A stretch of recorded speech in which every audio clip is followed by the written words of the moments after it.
ومن أعرض عن ذكري فإن له معيشة ضنكا ونحشره يوم القيامة أعمى. إن الحمد لله نحمده ونستعينه ونستغفره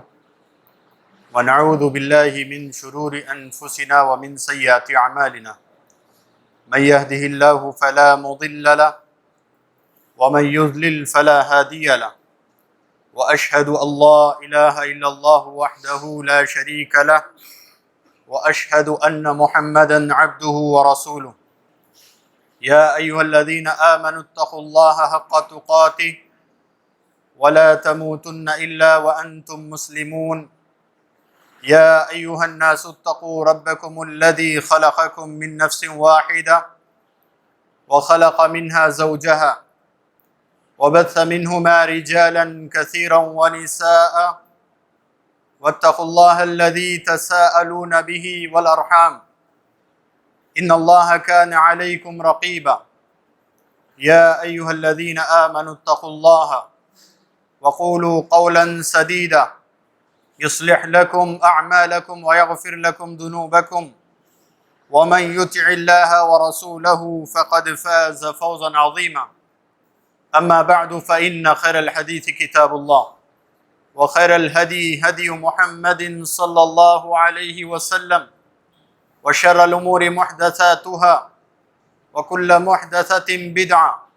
وكل بدعة ضلالة وكل ضلالة في النار. فأعوذ بالله السميع العليم من الشيطان الرجيم. بسم الله الرحمن الرحيم. يوم نقول لجهنم هل امتلأت وتقول هل من مزيد وأزلفت الجنة للمتقين غير بعيد هذا ما توعدون لكل أواب حفيظ من خشي الرحمن بالغيب وجاء بقلب منيب ادخلوها بسلام ذلك يوم الخلود لهم ما يشاءون فيها ولدينا مزيد.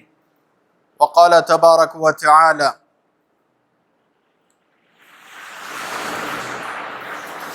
محترم حاضرین جمعہ،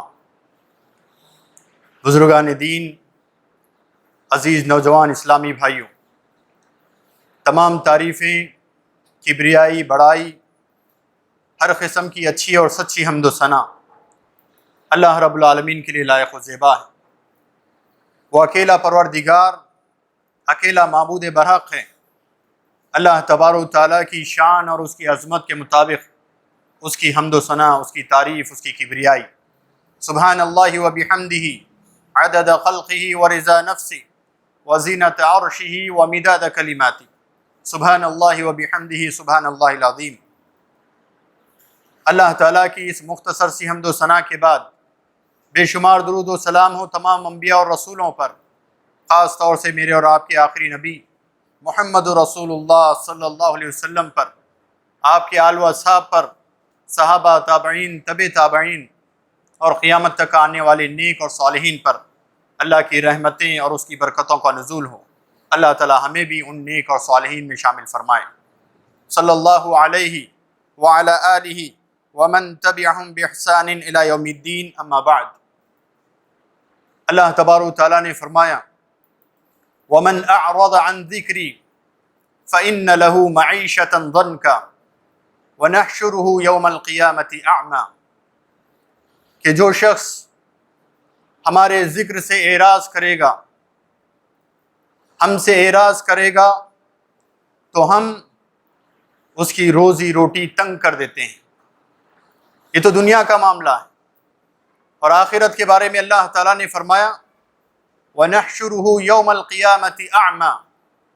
اور آخرت میں اس کا معاملہ یہ ہوگا کہ وہ اندھا بنا کر اٹھایا جائے گا۔ اور اس کے علاوہ قرآن مجید میں اللہ تبارک و تعالیٰ نے کئی ایک جگہ پر فرمایا کہ جو شخص من عمل صالحا فلنفسہ، کہ جو شخص نیک عمل کرتا ہے وہ اس کے اپنے لیے ہے، اور جو شخص برا عمل کرتا ہے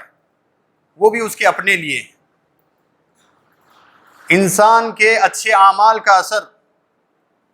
خود اس کی اپنی زندگی پر ہوتا ہے اور اس کے اطراف و اکناف رہنے والے لوگوں پر، یہاں تک کہ جانوروں پر بھی ہوتا ہے۔ انسان کے اپنے برے اعمال خود اس کو متاثر کرتے ہیں اور اس کے اطراف و اکناف بسنے والے انسان یہاں تک کہ جانوروں کو بھی متاثر کرتے ہیں۔ تو انسان کا اپنا عمل اگر اچھا ہے تو اس کے لیے اللہ تعالیٰ دنیا میں بھی نعمتوں سے نوازتا ہے اور اس کے ذریعے سے دوسروں کو بھی اس کا فائدہ ملتا ہے۔ اور انسان کا اگر اپنا برا عمل ہے، دنیا میں بھی اس کو اس کا نقصان ملتا ہے اور اس کے برے اعمال کے برے اثرات لوگوں پر بھی، یہاں تک کہ جانوروں پر بھی پڑتے ہیں۔ اور آخرت میں اس کا جو حساب و کتاب ہوگا وہ تو اللہ تعالیٰ کے یہاں ہوگا۔ اگر اچھا ہے تو اس کے لیے جنات نعیم ہیں، نعمتوں والے باغات ہیں، ایسی نعمتیں ہیں جس کا وہ تصور بھی نہیں کر سکتا۔ اللہ کے پاس ایسے انعامات ہوں گے جس کا وہ خیال بھی نہیں کیا ہوگا۔ اللہ تعالیٰ ایسی عالی شان زندگی اللہ تعالیٰ اس کو نصیب کرے گا۔ اور اگر اس کے برے اعمال ہیں تو پھر دنیا میں اگر وہ سخت سے سخت تکلیف بھی اگر اٹھائے ہوا ہے تو آخرت میں اس کے لیے بالکل معمولی تکلیف ہوگی۔ جہنم کی ہولناکی، جہنم کا عذاب، جہنم کی تکلیف اتنی شدت کی ہوگی کہ دنیا کی ساری مصیبتیں اس شدت اور اس تکلیف کے سامنے بیکار ہو جائیں گی۔ تو غرض محترم حاضرین، ہمارے اپنے اعمال ہمارے اوپر متاثر ہوتے ہیں اور ہمارے ماحول پر بھی متاثر ہوتے ہیں۔ اسی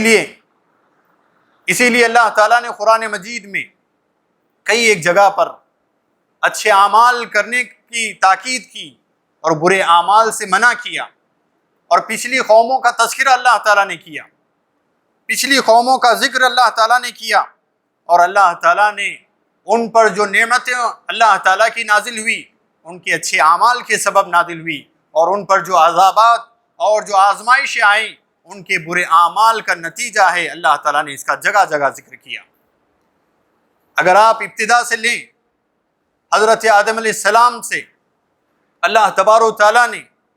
آدم علیہ السلام کی تخلیق سے پہلے شیطان ملعون کو اللہ تعالیٰ نے بہت ہی بڑا اعزاز عطا کیا تھا۔ عبادات اور فرما برداری میں اتنا اونچا مقام اس نے حاصل کیا کہ جس کی وجہ سے اللہ تبارک و تعالیٰ اس کو اپنے مقربین میں بنایا ہوا تھا۔ عالی شان زندگی اس کو نصیب تھی، لیکن جیسا ہی اس نے برے عمل کا ارتکاب کیا، اللہ کے حکم کی نافرمانی کی، اللہ کے حکم کی نافرمانی، تکبر اور گھمنڈ میں جب وہ آ گیا، اس گناہ کا وہ مرتکب ہو گیا، اللہ تعالیٰ نے اس کی ساری شان، ساری شوکت، اس کی ساری عزت، جو مقام و مرتبہ اس کو ملا تھا اللہ تعالیٰ کے یہاں، فرشتوں پر جو اس کو فوقیت نصیب ہوئی تھی، اللہ تعالیٰ نے اس کے برے عمل کی وجہ سے، اس کے کبر اور گھمنڈی کی وجہ سے، اللہ کے حکم کی نافرمانی کرنے کے سبب اللہ تبارک و تعالیٰ نے اس کو ملعون قرار دیا اور ذلیل و خوار کر کے اللہ نے اس کو اپنے دربار سے نکال دیا۔ یہی وجہ ہے کہ اس پر قیامت تک اللہ تعالیٰ کی لعنت اور لعنت بھیجنے والوں کی لعنت، یہاں تک کہ جانور بھی اس پر لعنت بھیجتے ہیں۔ اور جب ہم اللہ کی پناہ طلب کرتے ہیں تو شیطان پر لعنت بھیجتے ہیں، اس کے شر سے، اس کے فتنے سے بچنے کے لیے اللہ تعالیٰ کی پناہ طلب کرتے ہیں، اور ہم پڑھتے ہیں اعوذ باللہ من الشیطان الرجیم، کہ ہم اللہ کی پناہ میں آتے ہیں مردود شیطان کے وسوسوں سے، اس کے برے اثرات سے۔ تو شیطان اپنے ایک برے عمل کے سبب، اس کا برا عمل، اس کے برے اثرات اس پر اتنا متاثر ہوئے کہ قیامت تک وہ ملعون اور رجیم قرار دیا گیا۔ اور پھر دنیا میں جب اللہ تبارک و تعالیٰ نے آدم علیہ السلام کو بھیجا اور آدم علیہ السلام کی ذریت اللہ تعالیٰ نے جب پھیلائی، کافی تعداد میں مرد اور عورتیں آدم علیہ السلام کی نسل سے ہوئے، اور دنیا میں مختلف جگہوں پر اللہ تعالیٰ نے ان کو بسایا۔ اور جب تک سارے انسان، جب تک پوری بنی آدم علیہ السلام کی اولاد اللہ کی فرما برداری پر قائم رہے، اللہ تعالیٰ کی اطاعت اور فرما برداری پر قائم رہے، اللہ تبارک و تعالیٰ نے ان کو اپنی نعمتوں سے نوازا، اللہ نے ان کو خوشحال زندگی نصیب فرمائی، ان کو ہر قسم کی نعمتوں سے اللہ تعالیٰ نے نوازا۔ اور جیسے ہی وہ شیطان کے بہکاوے میں آ کر شرک جیسے گناہ کے مرتکب ہوئے، شرک جیسے گناہ میں ملوث ہوئے، اللہ تبارک و تعالیٰ نے اپنی نعمتیں ان پر تنگ کر دی، اپنے انعامات اللہ تعالیٰ نے ان پر تنگ کر دیے۔ نوح علیہ السلام کو اللہ تعالیٰ نے مبعوث کیا تاکہ قوم کو اس گناہ سے نکالے۔ نوح علیہ السلام 950 سال تک اپنی قوم کو جو شرک جیسے گنونے جرم میں مبتلا تھی، شرک جیسے بڑے گناہ میں شامل تھی، اس گناہ سے بچانے کی پوری انہوں نے کوشش کی۔ نوح علیہ السلام کہتے ہیں کہ اللہ تبارک و تعالیٰ انی دعوتہم جہارا، کہ اللہ تعالیٰ میں نے ان کو علی الاعلان دعوت دی کہ شرک چھوڑیں اور تیری فرما برداری کی طرف آئیں۔ انی اعلنت لہم واسررت لہم اسرارا، اور میں نے ان کو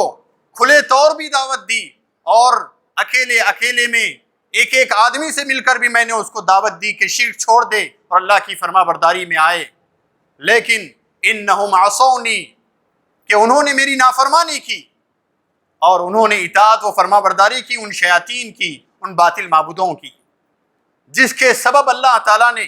ان کے ان گناہوں کے برے اثرات کا ان پر اتنا بڑا عذاب آیا کہ اللہ تعالیٰ نے ان پر بارش کا عذاب نازل کیا،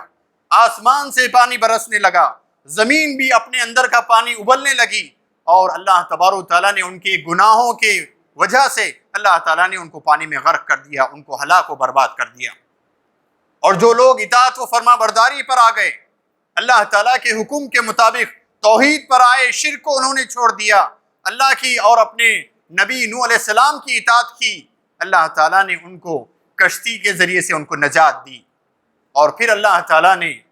یہ سارے مجرموں کو، سارے گنہگاروں کو ہلاک و برباد کرنے کے بعد اللہ نے اپنے فرما بردار لوگوں کو پھر سے زمین پہ بسایا، اور ان کے نیک اعمال کے نتیجے میں اللہ تعالیٰ نے ان کو اپنے انعامات سے نوازا۔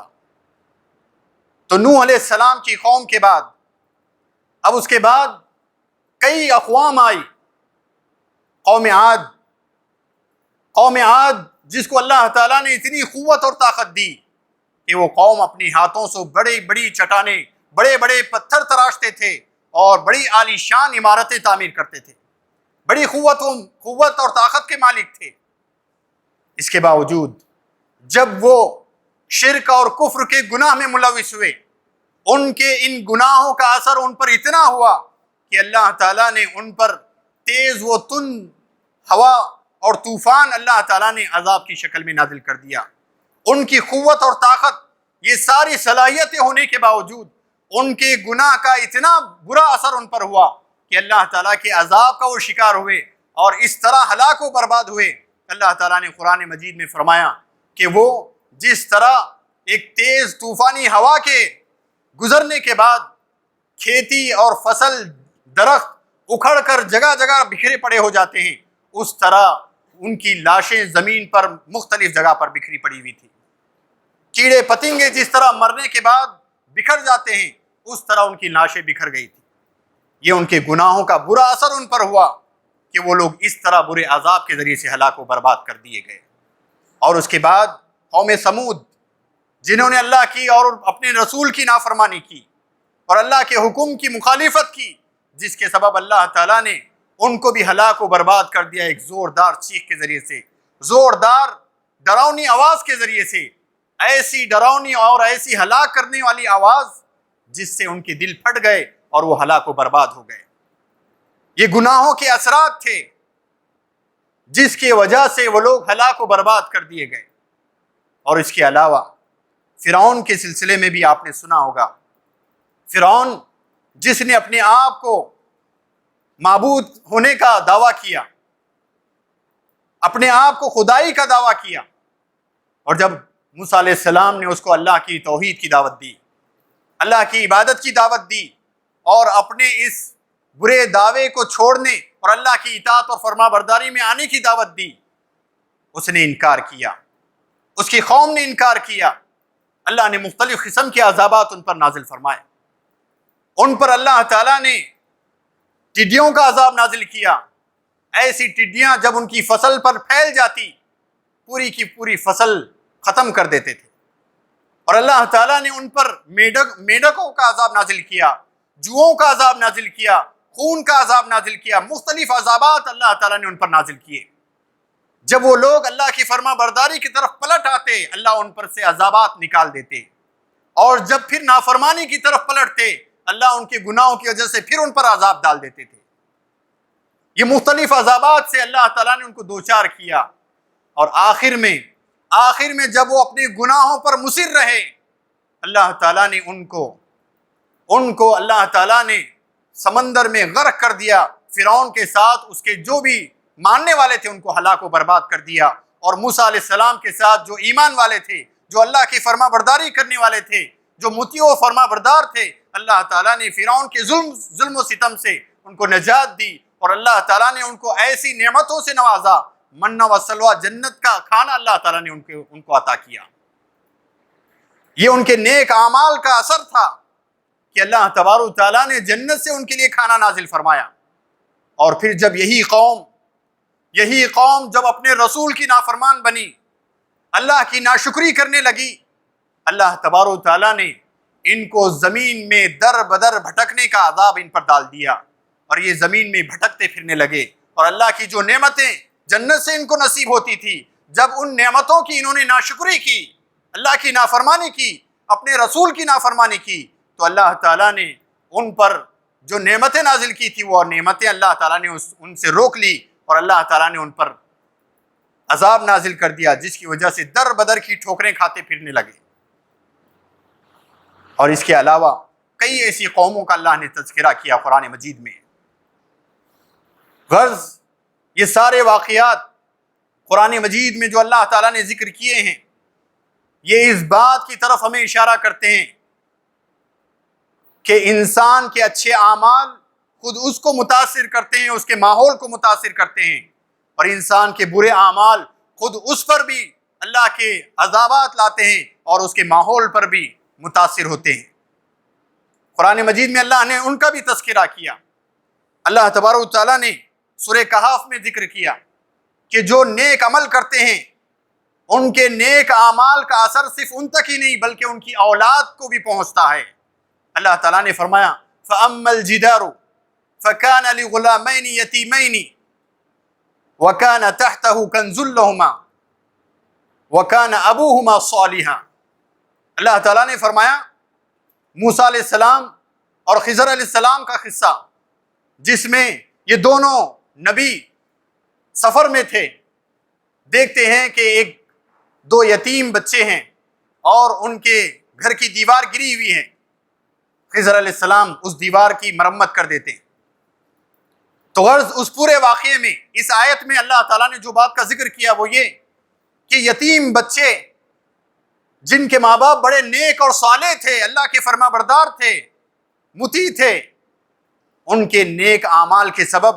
اللہ تعالیٰ نے ان کے یتیم بچوں کے لیے جو خزانہ دفن تھا ان کی زمین میں، اس کی حفاظت کا ذریعہ اللہ تعالیٰ نے خضر علیہ السلام ایک نبی کے ذریعے سے کر دیا۔ اور جب وہ بڑے ہوئے تو انہوں نے اپنی زمین میں دفن خزانے کو نکالا اور اس سے فائدہ اٹھایا۔ تو ماں باپ کے نیک اعمال کا اثر ان کی اولاد کو بھی وہ نعمتیں نصیب ہوتی ہیں۔ ماں باپ کے نیک ہونے کی وجہ سے اولاد کو بھی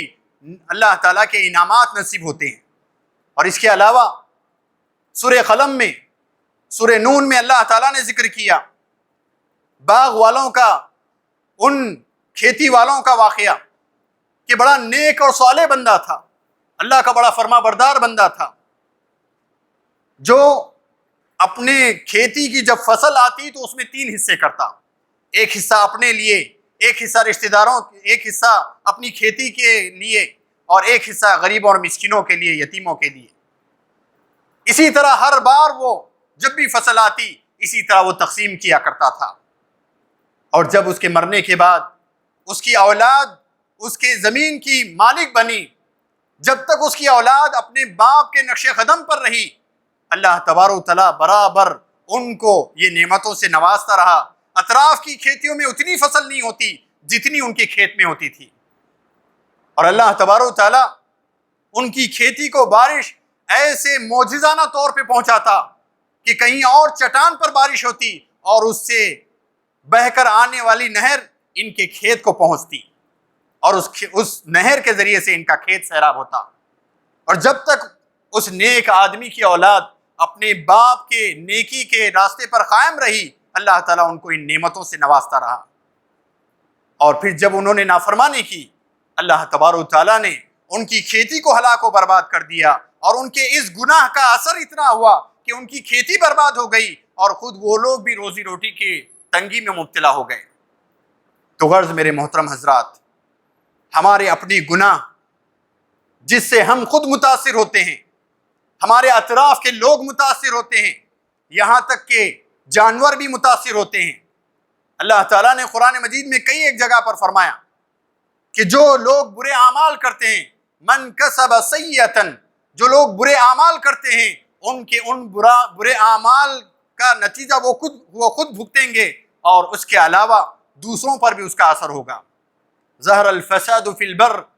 البر والبحر بما کسبت ایدی الناس، کہ زمین پر اور سمندروں پر انسان کے فساد اور برے اعمال کا اثر ہو گیا۔ ان کے گناہوں کے اثرات کی وجہ سے زمین کا پانی خشک ہو جاتا ہے، اور آسمان سے اللہ تعالیٰ بارش کو روک دیتا ہے، اور یہاں تک کہ سمندر کا پانی بھی کم ہونے لگ جاتا ہے۔ یہ روزی روٹی کی تنگی پھیلنے لگ جاتی ہے ہمارے گناہوں کے اثرات کی وجہ سے۔ جس ماحول سے، جس حالات سے اور جس دور سے ہم گزر رہے ہیں، یہ ہمارے لیے سمجھنے کے لیے کوئی مشکل چیز نہیں ہے۔ ہمارے لیے ان حالات میں سمجھنا بڑا آسان ہے۔ ہر کوئی شخص ذرا سا غور و فکر کر لے تو وہ اپنے اطراف کے ماحول کو اور اپنے اطراف کے حالات کا جائزہ لے گا تو اس کو بخوبی اندازہ ہوگا، ہو نہ ہو یہ ہمارے اپنے برے اعمال اور برے گناہوں کا نتیجہ ہے، جس کی وجہ سے ہماری روزی روٹی میں آئے دن تنگی ہو رہی ہے، چاہے وہ بیماری کی شکل میں ہو یا چاہے کسی اور شکل میں ہو۔ یہ ایک ہی چیز دیکھیے آپ، اللہ تعالیٰ نے ایک بیماری کا عذاب کیا نازل فرمایا، اس ایک عذاب کے ذریعے سے ہم اپنی جانوں کے نقصان بھی جھیل رہے ہیں، ہم اپنے مالوں کے نقصان بھی جھیل رہے ہیں، اپنے کاروبار کے نقصان بھی جھیل رہے ہیں، اپنے روزی روٹی کی تنگی سے بھی ہم دوچار ہو رہے ہیں، اپنے رشتہ داروں کی جانوں کے نقصان کو بھی ہم جھیل رہے ہیں، اور نہ جانے مختلف قسم کی پریشانیاں، مختلف قسم کی تکلیفیں جسے ہم میں سے ہر ایک شخص کسی نہ کسی ناحیے سے دوچار ہے، کسی نہ کسی لحاظ سے ہم میں سے ہر ایک شخص کسی نہ کسی اعتبار سے پریشان حال ہے۔ ان ساری چیزوں کو، اس کا جائزہ لیتے ہوئے ہم تمام کو اس بات پر غور کرنے کی ضرورت ہے کہ اب ہم اپنے آپ کو بدلنے کی کوشش کریں، اپنے آپ کو اللہ کی فرما برداری کی طرف لانے کی کوشش کریں، اپنے آپ کو گناہوں سے بچانے کی فکر کریں۔ امام شافعی رحمۃ اللہ علیہ اپنے استاد سے ایک بار شکایت کرتے ہیں۔ کس بات کی شکایت کرتے ہیں؟ کہتے ہیں کہ میں جو بھی چیز پڑھتا ہوں، جو بھی چیز میں محنت کر کے حاصل کرنے کی کوشش کرتا ہوں، وہ میرے ذہن میں محفوظ نہیں رہتی۔ کہتے ہیں شکوت الی وکیع سوء حفظہ فاوصانی الی ترک المعاصی فان العلم نور من الہ ونور اللہ لا یعطی لعاصٍ۔ اپنے استاد وکیع سے کہتے ہیں کہ میں نے اپنے استاد سے شکایت کی کہ میں جو بھی یاد کرتا ہوں مجھے یاد نہیں رہتا، اکثر میں بھول جاتا ہوں، بھولنے کی بیماری مجھے ہو گئی ہے۔ تو ان کے استاد انہیں نصیحت کرتے ہیں کہ دیکھو، نافرمانی کے کاموں سے بچو، گناہ کے اعمال سے اپنے آپ کو بچاؤ، اس لیے کہ گناہ یہ تاریکی ہیں اور علم یہ اللہ کا نور ہے، اور گناہ کرنے والے کو اللہ کا نور حاصل نہیں ہوتا، گناہ کرنے والے کو اللہ کا نور حاصل نہیں ہوتا۔ اور اسی لیے کسی شاعر نے کہا ترک الذنوب حیات القلوب، گناہوں کا چھوڑنا اپنے دل کی زندگی ہے، گناہوں کو چھوڑنے سے دل زندہ رہتا ہے، اور جب گناہ کے اعمال کرتے ہیں تو دل مردہ ہو جاتا ہے۔ گناہ دل کو مردہ کر دیتے ہیں، اور گناہ کی وجہ سے انسان کی روزی روٹی میں تنگی ہوتی ہے، اور گناہ کے اعمال میں بہت سارے گناہ ہیں۔ سب سے پہلا گناہ یہ کہ اللہ کے ساتھ شرک کرنا، اللہ کے ساتھ کفر کرنا، اللہ کو بھلا دینا اور مختلف قسم کی نافرمانیوں میں لگ جانا۔ اور جو آیت میں نے شروع میں پڑھی تھی جس میں اللہ تعالیٰ نے فرمایا وَمَنْ أَعْرَضَ عَنْ ذِكْرِي فَإِنَّ لَهُ مَعِيشَةً ضَنْكَ وَنَحْشُرُهُ يَوْمَ الْقِيَامَةِ أَعْمَى، کہ جو شخص ہمارے ذکر سے اعراض کرتا ہے، ہمیں بھلا دیتا ہے، ہمارے ذکر سے منہ پھیر لیتا ہے، اللہ تعالیٰ نے فرمایا فَإِنَّ لَهُ مَعِيشَةً ضَنْكَ، اس کی روزی روٹی ہم تنگ کر دیتے ہیں، وَنَحْشُرُهُ يَوْمَ الْقِيَامَةِ أَعْمَى، اور یہ دنیا کا عذاب یہ کہ اس کی روزی روٹی تنگ ہو جاتی ہے، اس کے کھانے کے لالے پڑ جاتے ہیں، اور آخرت کا عذاب یہ ہے اس کے لیے اللہ کو بھلانے کی وجہ سے، اللہ کے فرائض کو ترک کرنے کی وجہ سے آخرت کا عذاب اس پر یہ ہے کہ اللہ تعالیٰ اس کو اندھا بنا کر اٹھا دیتا ہے۔ اور جب وہ کہتا ہے کہ اللہ تعالیٰ تو نے مجھے اندھا بنا کر کیوں اٹھایا، اللہ تعالیٰ نے فرمایا قرآن مجید میں کہ جس طرح تو نے ہمیں بھلا دیا، ہماری آیتوں کو بھلا دیا، اسی طرح آج ہم تجھ کو بھلا دیے، آج ہم تجھ سے غافل ہیں، لہذا تیرا یہی انجام ہے۔ تو لہذا میرے محترم حاضرین، عزیز بھائیوں، ضرورت اس بات کی ہے کہ یہ سارے حالات جس سے میں اور آپ ہم میں سے ہر ایک شخص دو چار ہے، غور و فکر کرنے کی ضرورت ہے ہم تمام کے لیے کہ یہ حالات ہم پر کیوں آ رہے ہیں، یہ مصائب و مشکلات ہم پر کیوں آ رہے ہیں۔ ہمیں اس پر غور و فکر کرنے کی ضرورت ہے، سوچنے کی ضرورت ہے، اور اللہ کی طرف ہمیں پلٹنے کی ضرورت ہے، اللہ کی فرما برداری کی طرف آنے کی ضرورت ہے، اور اپنے گناہوں کو چھوڑنے کی ضرورت ہے، برے اعمال سے اپنے آپ کو دور رکھنے کی ضرورت ہے۔ جو کچھ غلط اعمال ہم کرتے تھے، جو کچھ گناہ کے اعمال ہم کرتے تھے، ہم میں سے ہر ایک شخص اپنی زندگی کا خود ذمہ دار ہے۔ ہم میں سے ہر ایک شخص کچھ لوگ علل اعلان گناہ کے اعمال کرتے ہیں، اکثر لوگ ایسے اعمال کرتے ہیں جو لوگوں کو نظر نہیں آتے، اکیلے میں گناہ کے اعمال کرتے ہیں۔ ہر شخص اپنے اعمال سے بخوبی واقف ہے، تو لہٰذا اس کو چاہے جو گناہ لوگوں کو معلوم ہے اس سے بھی توبہ کرنے کی ضرورت ہے، اور جو گناہ خود اس کے اور اللہ کے درمیان ہے اس سے بھی توبہ کرنے کی ضرورت ہے، اور اپنے ہر قسم کے گناہ کو، ہر قسم کے اللہ کی نافرمانی کے اعمال کو چھوڑ کر اللہ کی فرما برداری کی طرف آنے کی ضرورت ہے، اللہ کے نبی صلی اللہ علیہ وسلم کی